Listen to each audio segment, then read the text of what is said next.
So you're a video editor in Premiere Pro and you're wondering which CPU should I get? Should I go Intel? What about Ryzen? Or Threadripper? Or Xeon? Or previous generations? How do you know? There's so many questions, but I have tested a few. This video is sponsored by Motion Array. Check them out in the video description below or learn more later on in this video. So right now on the screen you can see a lot of different results, different sub-scores, and I'm gonna go step by step and actually rearrange some of this to make it more understandable for you for the rest of the video. But I just want to lay everything out there, so if you want to dig a little bit deeper, you can do that in here, but it's actually not gonna tell the whole story. You can see the extended and standard overall score, and they are telling kind of the overall score, but this might not be relevant for your workflow, and I'll explain in a minute. But before that, I need to tell you about our testing method, which means that I have done these tests over 5 times, and that is calculated average of this. So I've made sure that all the scores here are accurate and there's no flukes kind of in there or skewing the results one way or the other way. Also, you might be saying, what about some of the CPUs that are not on the list? Have a look if I've done a review on the channel, and that will answer your question, where does that would line up in here.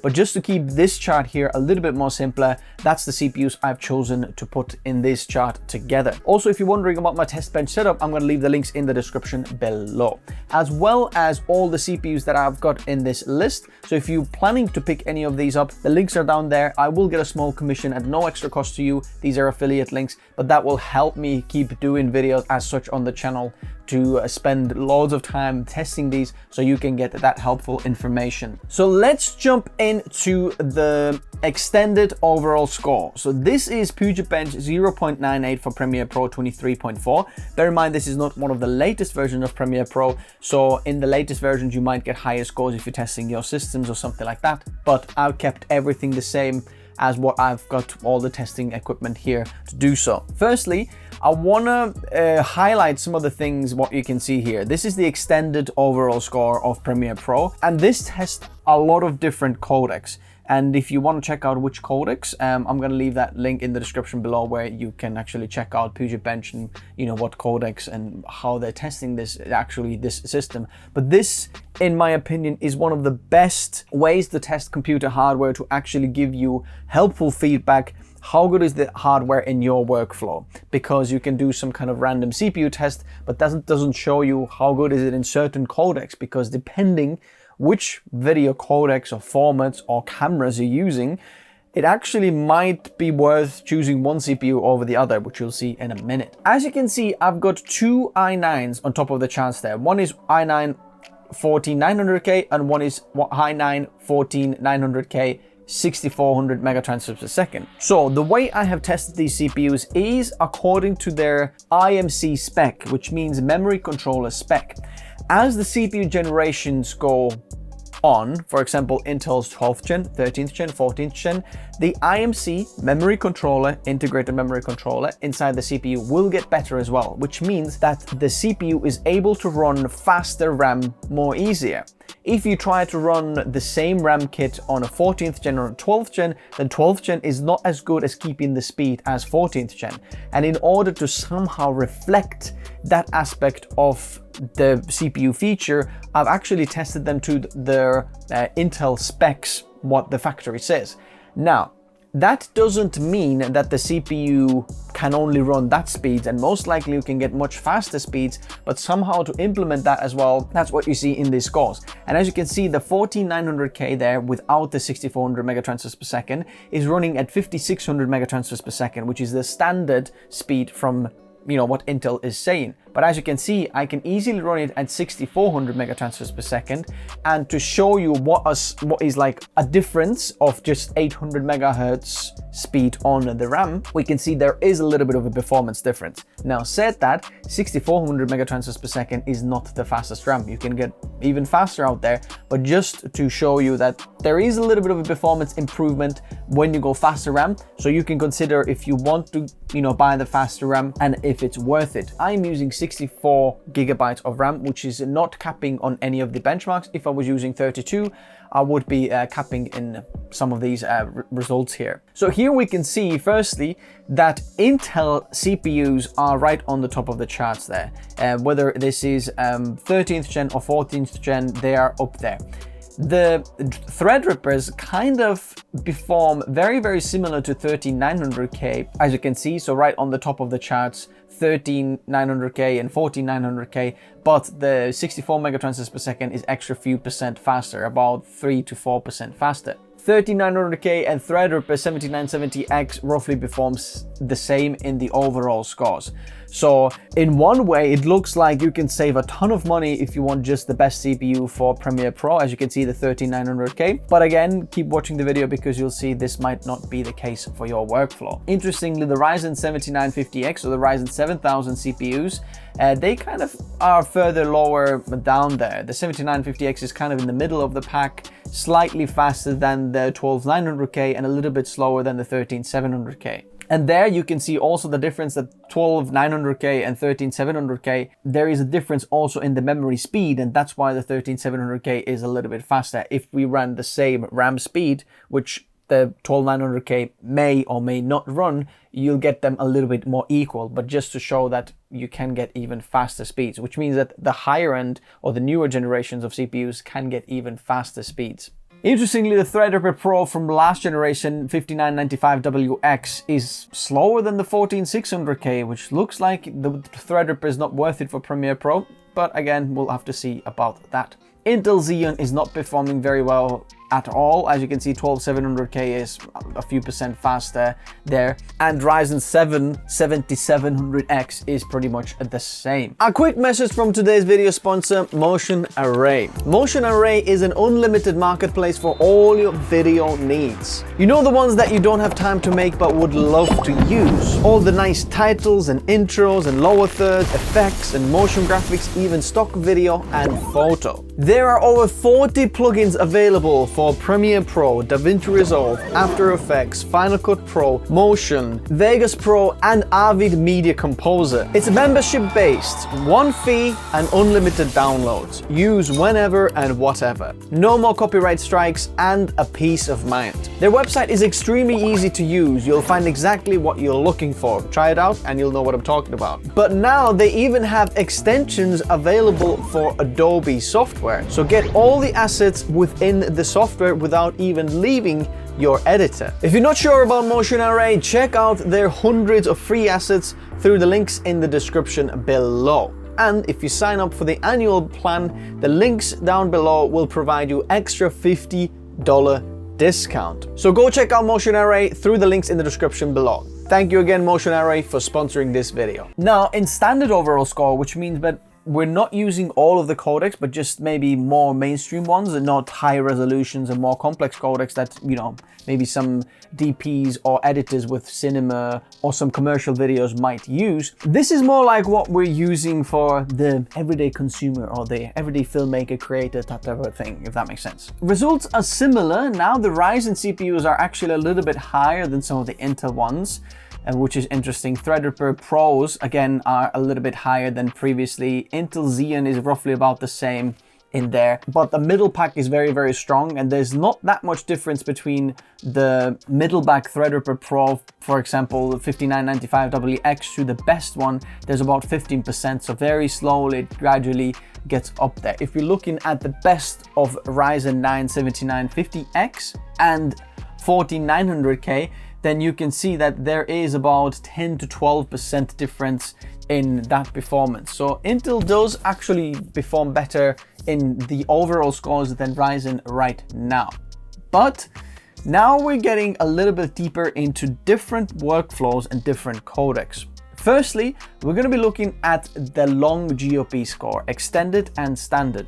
And what is a GOP or LongGOP? It stands for long group of pictures, which means that the compression of the codec is looking at a lot of different frames. Imagine there's all these frames laid out in there, and then it takes a compression and figures out, okay, what do these frames do and what's moving, where can we save some data, and compress the video quality, not quality, but actually bit depth, so that the file sizes wouldn't be as big, but to maintain the best kind of quality still.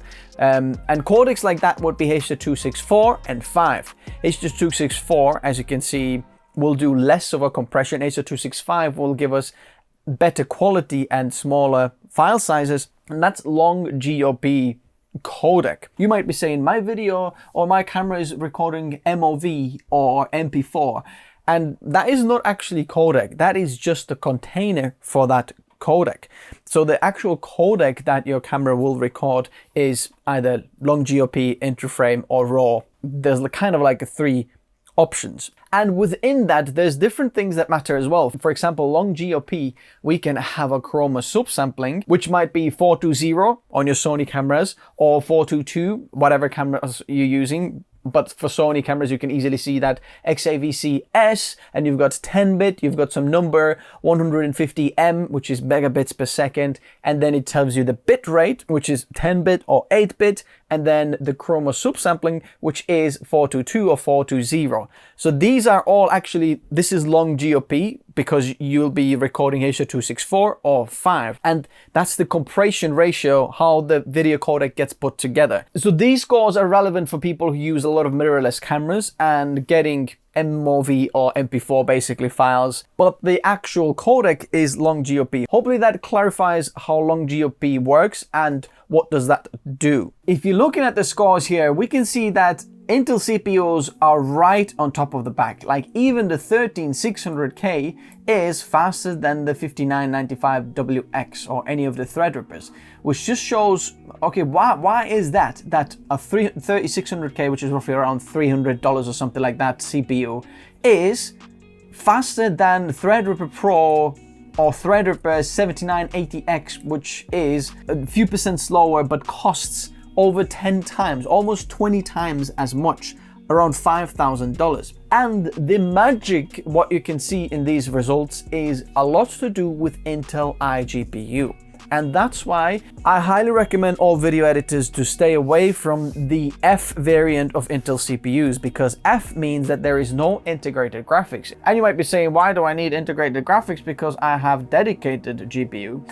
And I'm sorry to tell you, but you're wrong, because LongGOP is often best accelerated on the Intel iGPU, which offers you a QuickSync feature in Premiere Pro. QuickSync basically uses hardware capabilities which Premiere Pro can utilize on the iGPU, which has the best media engines or decoders and encoders in the world on that tiny little CPU, that tiny GPU that doesn't actually give a lot of GPU performance, but the hardware acceleration for a video codec playback is the best. So when you're working on your timeline with your mirrorless camera footage, the smoothness of timeline will be the smoothest with Intel CPUs, just because they're able to hardware accelerate this rather than using the CPU cores and the CPU getting very, very hot and using a lot of energy, as well as just performance. The iGPU gives you QuickSync, which makes your editing so much better,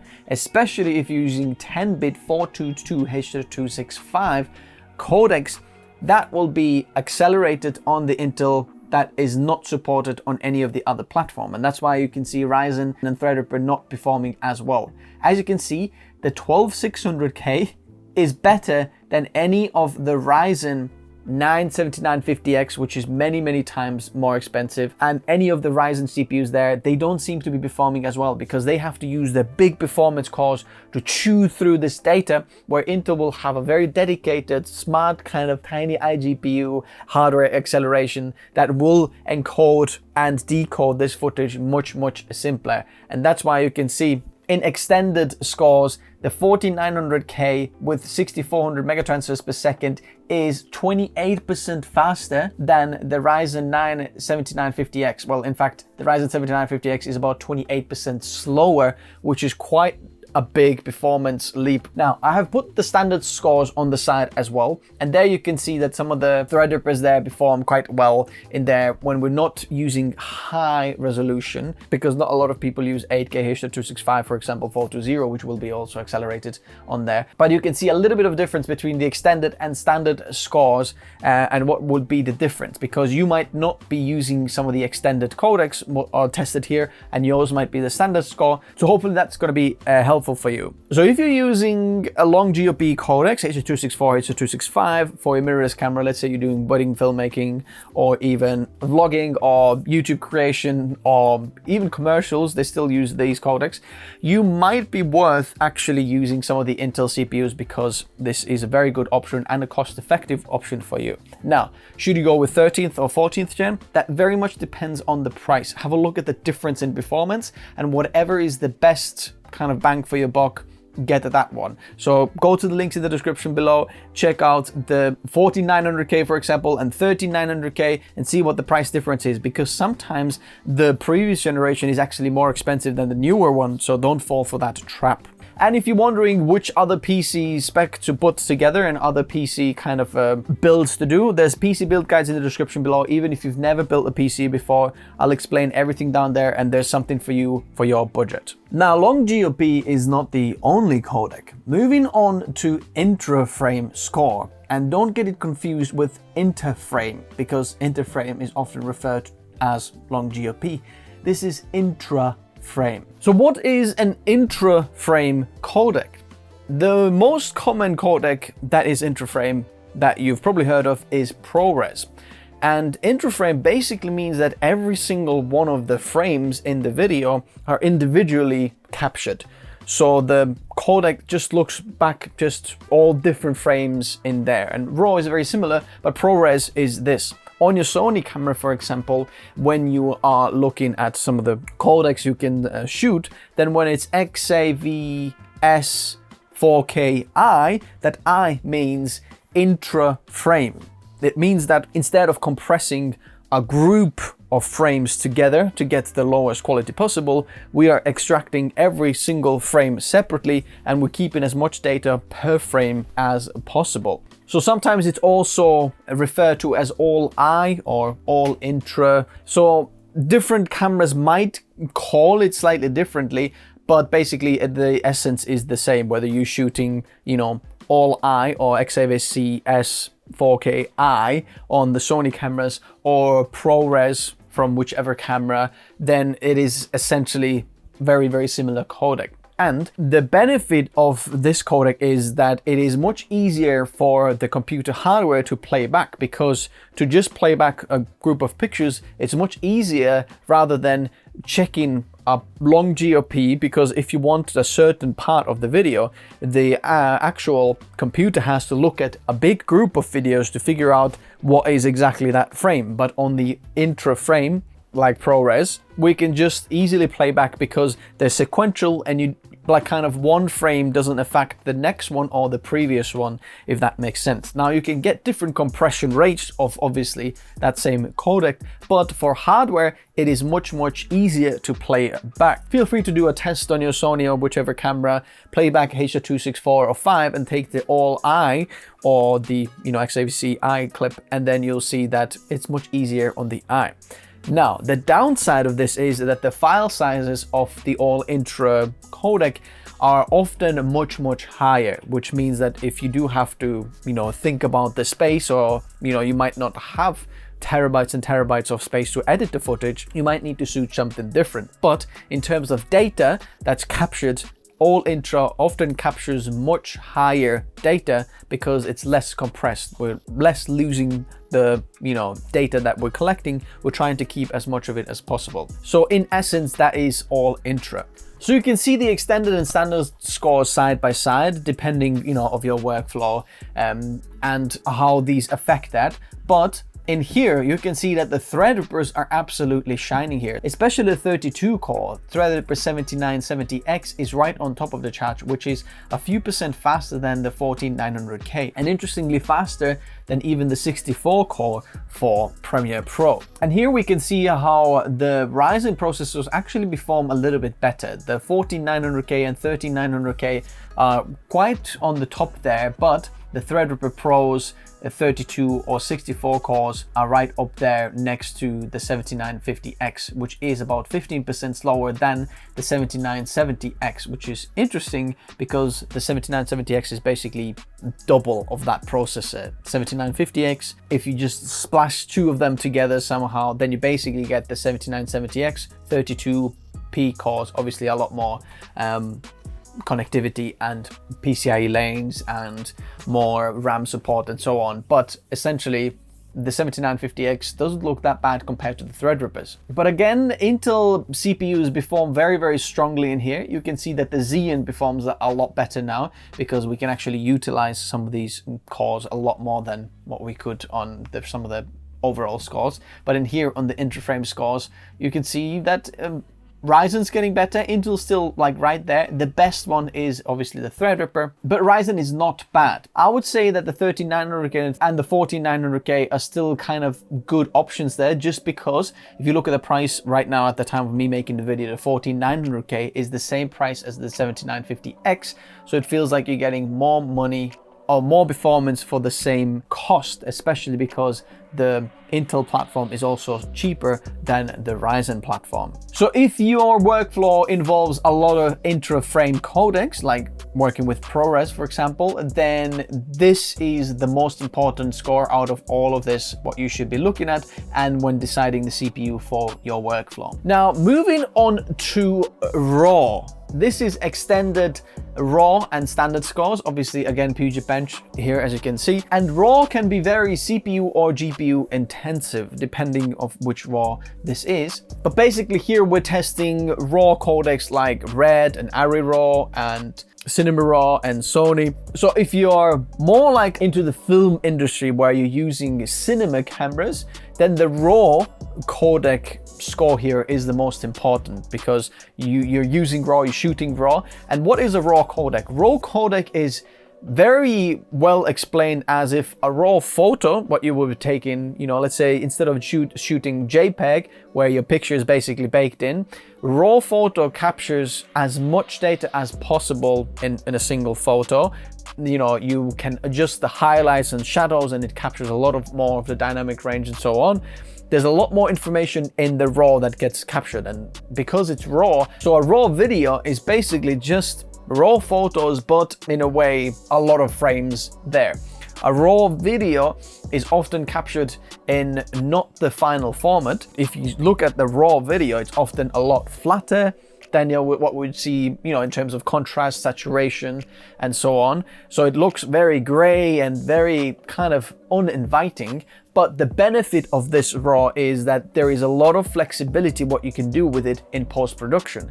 So when shooting RAW, Blackmagic RAW, Arri RAW, Red RAW, the file sizes are much bigger, like many times bigger, and you're capturing all that information to manipulate it later in terms of color, in terms of highlights, in terms of other effects or things that you'd like to put there, or how you'd like the final thing to look like. Sometimes on the set, you might not even know. Well, you should know, but you might decide later that, let's change the white balance, let's change the exposure or something like that, where if you made the mistake at the shooting, you're not going to be able to change it as much on a H.264 or LongGOP basically codec, but in a RAW where you can change a lot of it later on. But it can be very taxing for your CPU or hardware. And here you can see on top of the chart we have the Threadrippers, and the 32 core again is faster than the 64 core.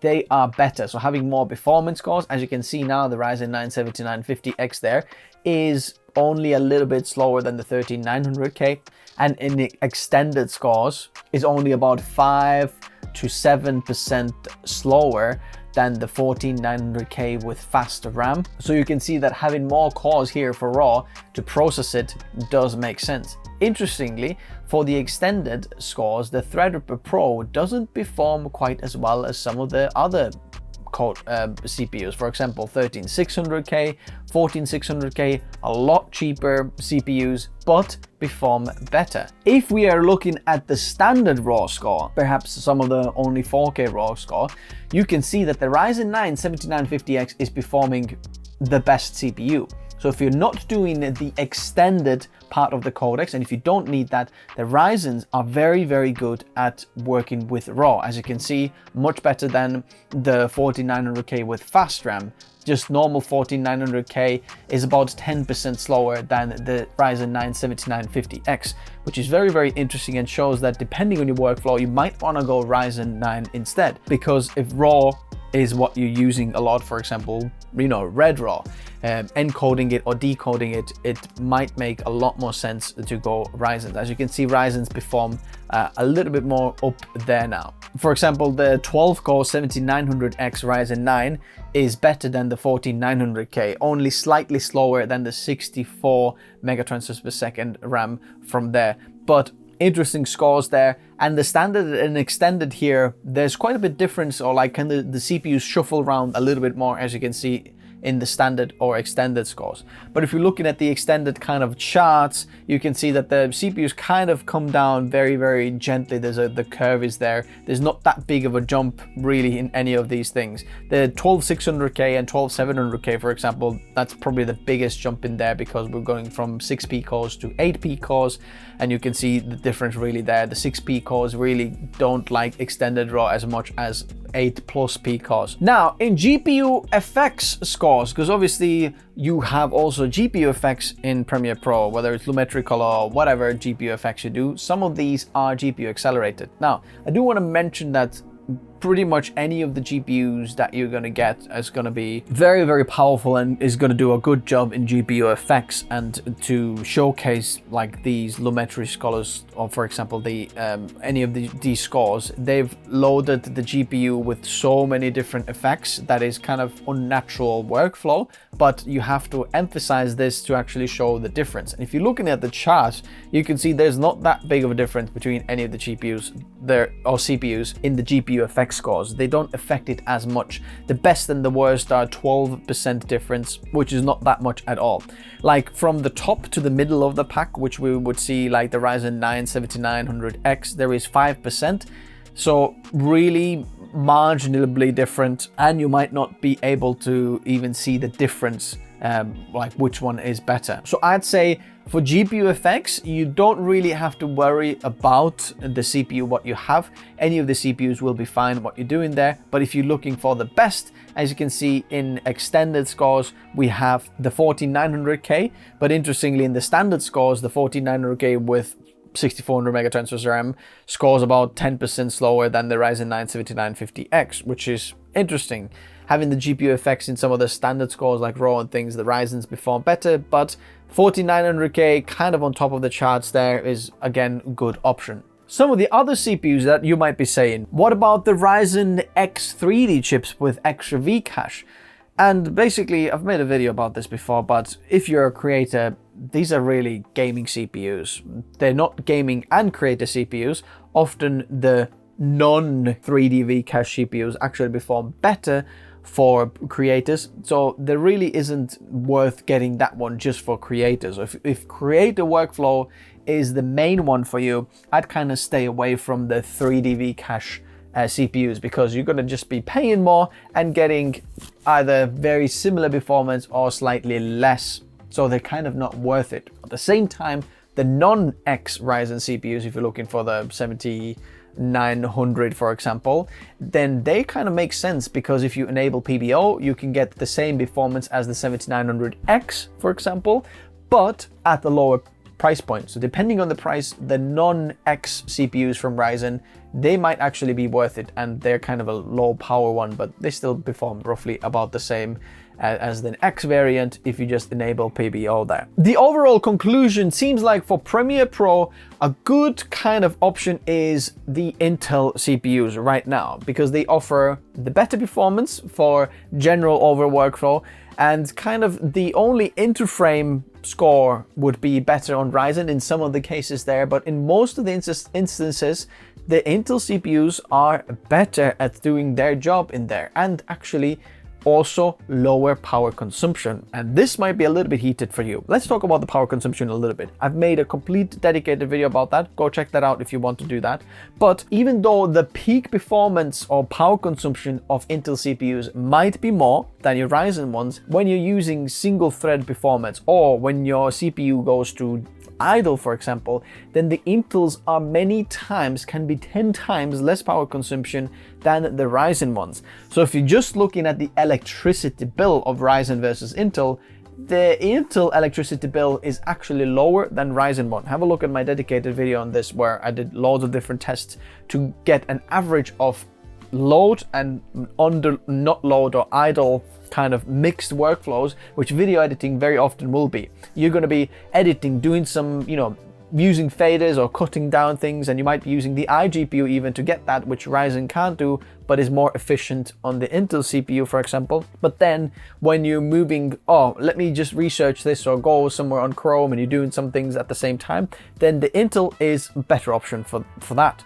And also because of the hybrid architecture of Intel CPUs. If you're doing exporting and editing at the same time, this is going to be a game changer for you. And this was for me as well. I've recently moved to a 13900K from Ryzen system. And what we have found that when you're exporting a video, what will happen is all of the E cores that manage background tasks will take over the exporting, and you still have all of the P cores free to do editing, and really you don't notice any difference in your editing workflow if it's slower or faster. On Ryzen system, what happened is that it's exporting, and when I start editing, the exporting gets paused on media encoder, and then I'm editing, but then when I'm stopping editing, kind of plays the encoder again and starts encoding. So it kind of goes on and off, on and off, on and off, which can be a little bit more laggy.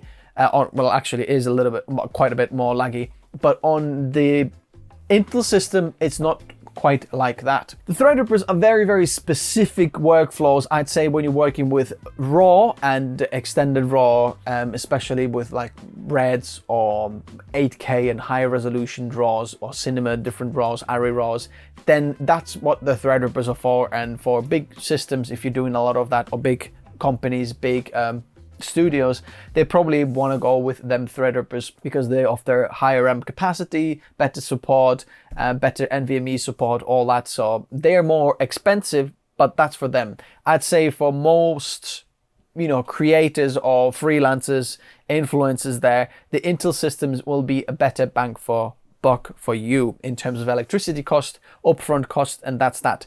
The only downside that Ryzen offers over Intel is the future generation support. Ryzen 7000 is first generation of CPUs on that platform, and there's many to come. Whereas if you go with the Intel's 12th, 13th, 14th gen, they are interchangeable in the platform, but that 14th gen is the last generation that's in that platform. The next CPU that comes out, that's going to be a different platform, and none of your motherboard will be compatible. Yeah, you might be pulling over some of your RAM, but that's it. You still have to change motherboard and CPU, which can be a little bit more cost in there. At the same time, if you're upgrading your system just every 5 years or so, then I would say that the Intel system is better pick for now. So check out the prices in the description below. I'm going to leave all the CPUs in there and the build guides if you want to pick up any of these or build something beautiful like that. There is lots of other videos on the channel that I highly recommend you checking out if you haven't yet. Thanks for being part of this, and if you have any specific questions for me for your workflow, wondering, look, I'm still confused, and maybe you haven't got in touch with me on email or DMs, which I'm sorry, but I'm really struggling to get back to all of the people. I have a filter system called the Minect app, where there is a cost to reaching out to me, but I'm gonna make sure that every single one who reaches out to me on Minect, I will get an answer across to you. So if that is important to you, there is a way to get in contact. I want to say a big thank you to Motion Array for sponsoring this video. Go check them out through the links in the description below. They've got an awesome product, awesome service, affordable prices, and honestly, just go check them out. And if you sign up through the links through the description below, there is an extra $50 discount for those annual subscription plans. Go check them out.